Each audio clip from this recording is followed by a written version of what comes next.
Good morning বন্ধুরা, সবাই কেমন আছো? আশা করছি সবাই খুব ভালো আছো আর আমিও ভালো আছি। দেবপূজা আরও একটি নতুন ব্লগে তোমাদের সকলকে স্বাগত জানাই।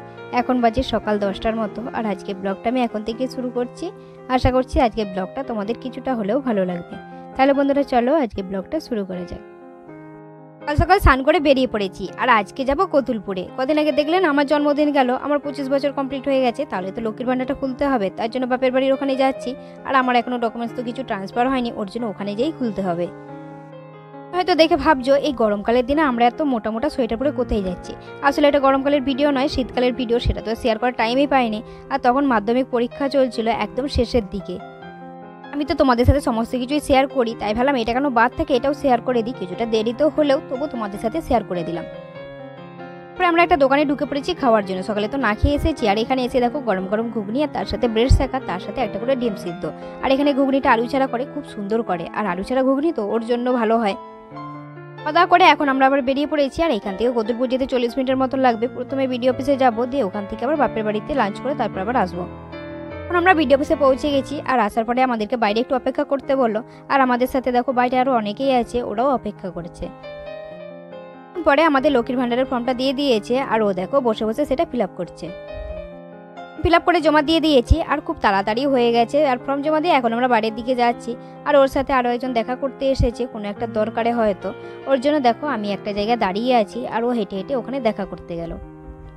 এদিকে আমার প্রচুর গরম লাগছে, জ্যাকেটটা পরে আছি কখন থেকে, ভাবছি কখন যে খুলবো। আর এদিকে ব্যাগও আনি নিয়ে রাখার জন্য, ওর জন্য জ্যাকেটটা পরেই থাকতে হয়েছে। তাই ভাবলাম যে বাড়িতে যাই, বাড়িতে যেয়ে একবার খুলবো।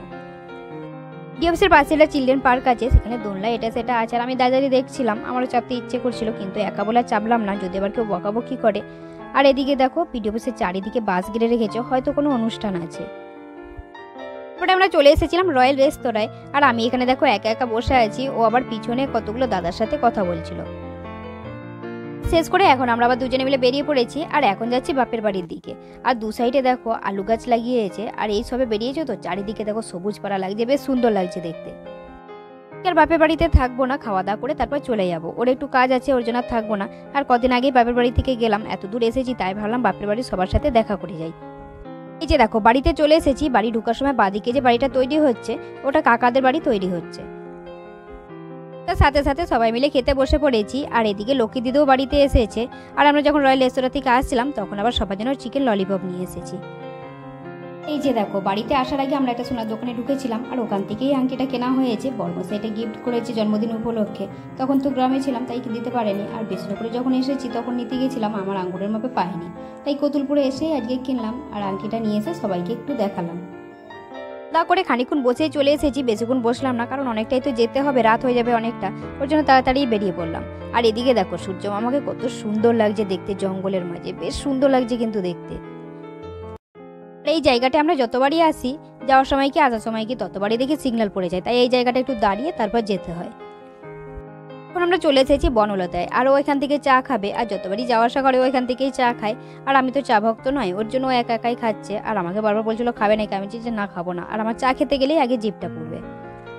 এখন যেহেতু হালকা হালকা ঠান্ডা আছে তাই ভালো পরিমাণে ভিড় আছে বনলতায়। আর এদিকে দেখো কত গাড়ি দাঁড় করানো আছে রাস্তার সাইডে।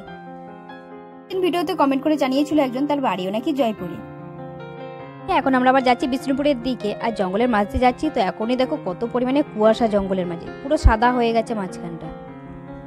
খুব একটা ঠান্ডা নেই কিন্তু তাও দেখো জঙ্গলের মাঝে কত পরিমাণে কুয়াশা। তারপরে আমরা ঢুকে পড়েছি বর্ণশ্রীতে আর এই বর্ণশ্রী রেস্টুরেন্টটা একদম জঙ্গলের মাঝেই পড়ে। আর এর আগে অনেকবার যাওয়া আসা করেছি কিন্তু এই রেস্টুরেন্টটা কোনোবার ঢুকিনি, এই প্রথমবার ঢুকলাম। এখানকার যে দাদাটা সে আবার বারবার ডাকছিল ওকে, ওর জন্য দুজনে মিলে ঢুকে পড়েছি। রেস্টুরেন্টটা খুব সুন্দর করেছে কিন্তু ছোট হলেও খুব সুন্দর লাগছে দেখতে। বসার জন্য খড়ের ছাউনি দিয়ে কত সুন্দর করেছে দেখো, আর চার সাইডে কত সুন্দর চেয়ার দেওয়া আছে, বেশ ভালোই লাগছে দেখতে। এখানে রয়েছে একটা শুকনো পুকুর আর এখানে আসার পরে এখানে যে দাদাটা সে আবার জোর করে মিষ্টি খাইয়ে দিল। আমি তো আবার চা খাই না, ওর জন্য বলো প্রথমবার যখন এসেছো দুটো মিষ্টি খেতেই পারো, দিয়ে আবার দুটো মিষ্টি দিল, একটা খেয়েছি আর একটা ওরা দুজনে ভাগ করে খেয়েছে। দেখো বসার জন্য খড়ের ছাউনি দিয়ে যে জায়গাগুলো করেছিল তার উপরে এরকম ঝুড়ি দিয়ে লাইট লাগানো আছে, বেশ সুন্দর লাগছে কিন্তু দেখতে।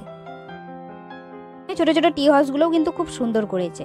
ওরা বসে বসে গল্প করছিল আর তার মধ্যে আমি চুপচাপ বসেছিলাম, আমার বেশ বোরিং ফিল হচ্ছিল, ওর জন্য উঠে চলে এলাম। ভাবলাম পুরো দিকটা ঘুরে ঘুরে দেখি, এই প্রথমবার এসেছি, কোনোদিন তো দেখিনি, তাই আমি ঘুরে ঘুরে দেখছিলাম চারদিকটা।